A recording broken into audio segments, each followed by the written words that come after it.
দেখুন মিক্সিতে খুব সুন্দর মিহি গুঁড়ো করে নিয়েছি। এই দেখুন একেবারে কিন্তু লঙ্কাগুলো মিহি গুঁড়ো হয়ে গেছে, আর কালারটা দেখুন কত সুন্দর এসছে লঙ্কা গুঁড়ো। একেবারে নির্ভেজাল লঙ্কা গুঁড়ো বাড়িতেই কিন্তু খুব সহজে তৈরি করা হয়ে গেল। দেখুন শুধু কালারটা কত সুন্দর এসছে। নমস্কার বন্ধুরা, সুমিত্রা কিচেন অ্যান্ড ব্লগে সবাইকে স্বাগত জানিয়ে আজকে আমি বাড়িতে কোনো রকম ভেজাল ছাড়াই লাল লঙ্কার গুঁড়ো তৈরি করে দেখাবো। বাজারে যে লঙ্কা গুঁড়োর প্যাকেটগুলো পাওয়া যায় ওই প্যাকেটগুলোতে অনেক রকম ভেজাল মেশানো থাকে, কিন্তু বাড়িতে আজকে আমি খুব সহজে কোনো রকম ভেজাল ছাড়াই লাল লঙ্কার গুঁড়ো তৈরি করে দেখাবো। কিভাবে আমি কোনো রকম ভেজাল ছাড়াই লাল লঙ্কার গুঁড়োটা তৈরি করি তার জন্য আপনাদেরকে প্রথম থেকে শেষ পর্যন্ত দেখতে হবে, ভিডিওটা স্কিপ না করে। তো চলুন এবার শুরু করি। বাড়িতেই নির্ভেজাল লঙ্কা গুঁড়ো তৈরি করার জন্য আমি এখানে শুকনো লঙ্কা নিয়েছি 250 গ্রাম। এই লঙ্কাগুলো এখন ঢেলে নেব। একটা গামছা পেতে দিয়েছি, ঢেলে নিচ্ছি গামছার মধ্যে।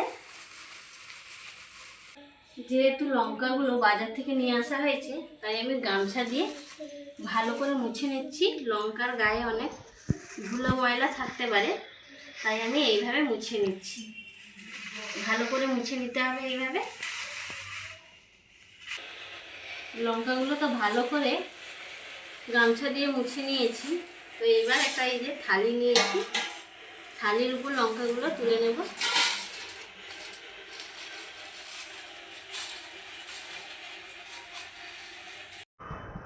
দেখুন এই যে লঙ্কাগুলো দুটো থালিতে আমি নিয়ে নিয়েছি, ছাদে চলে এসেছি।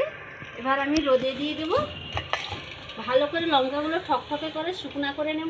লঙ্কাগুলোকে আমি এইভাবে 2-3 ঘন্টা রোদের মধ্যে রেখে দেবো, দিলে ঠকঠকে শুকনো হয়ে যাবে। 2-3 ঘন্টা পরে ফিরে আসছি। 2 ঘন্টা পরে আমি ছাদ থেকে দুটো থালি নামিয়ে নিয়ে চলে এসেছি।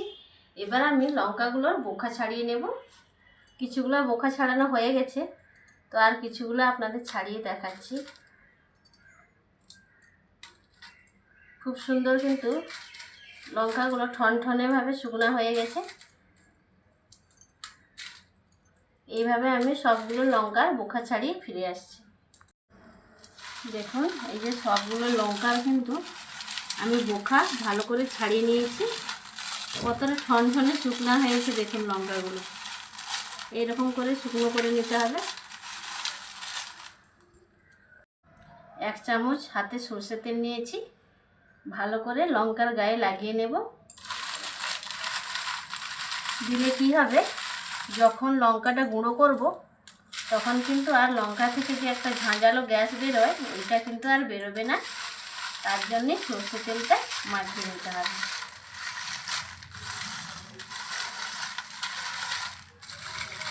ভালো করে আমি লঙ্কাগুলোর গায়ে সরষের তেল লাগিয়ে নিয়েছি।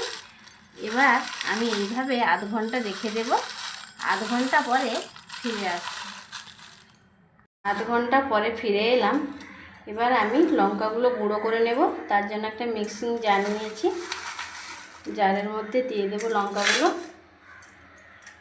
সবগুলো একসঙ্গে হবে না, তো আমি দুবার দিয়ে গুঁড়ো করে নেব।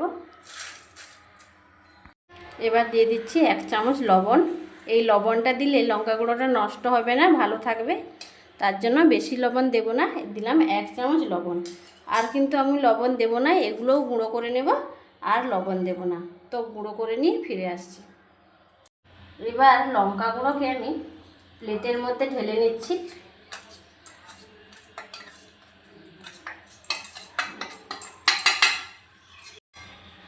দেখুন লঙ্কা গুঁড়ো আমি প্লেটের মধ্যে ঢেলে নিয়েছি। বাজারে যে লঙ্কা গুঁড়োর প্যাকেটগুলো পাওয়া যায় ওগুলোতে অনেক ভেজাল মেশানো থাকে, কিন্তু বাড়িতে কোনো রকম ভেজাল ছাড়াই দেখুন কত সুন্দর লঙ্কা গুঁড়ো তৈরি হয়ে গেল, এবং কালারটাও কিন্তু বাজারের থেকে কোনো অংশে কম নয়। আপনারাও এইভাবে বাড়িতে ভেজালমুক্ত লঙ্কা গুঁড়ো তৈরি করে নিন। কৌটোতে ভরে রেখে দেবেন, সারা বছরই ভালো থাকবে, নষ্ট হবে না। যে সকল বন্ধুরা চ্যানেলটিকে সাবস্ক্রাইব করেছেন তাদের অসংখ্য অসংখ্য ধন্যবাদ জানাই। যারা এখনও সাবস্ক্রাইব করেননি প্লিজ চ্যানেলটিকে সাবস্ক্রাইব করে পাশে থাকার অনুরোধ রইল। আজকে এই ভেজালমুক্ত লঙ্কা গুঁড়ো তৈরির পদ্ধতি আপনাদের কেমন লাগলো কমেন্ট করে জানাবেন। ভালো লাগলে লাইক, শেয়ার, সাবস্ক্রাইব করে পাশে থাকবেন। রেসিপিগুলো বন্ধুদের মধ্যে বেশি বেশি করে শেয়ার করবেন। নিত্য নতুন রেসিপি পেতে অবশ্যই চ্যানেলটিকে সাবস্ক্রাইব করে পাশে থাকবেন। অন্য দিন অন্য কোনো রেসিপি নিয়ে আবারও হাজির হব। সবাই সুস্থ থাকুন, ভালো থাকুন।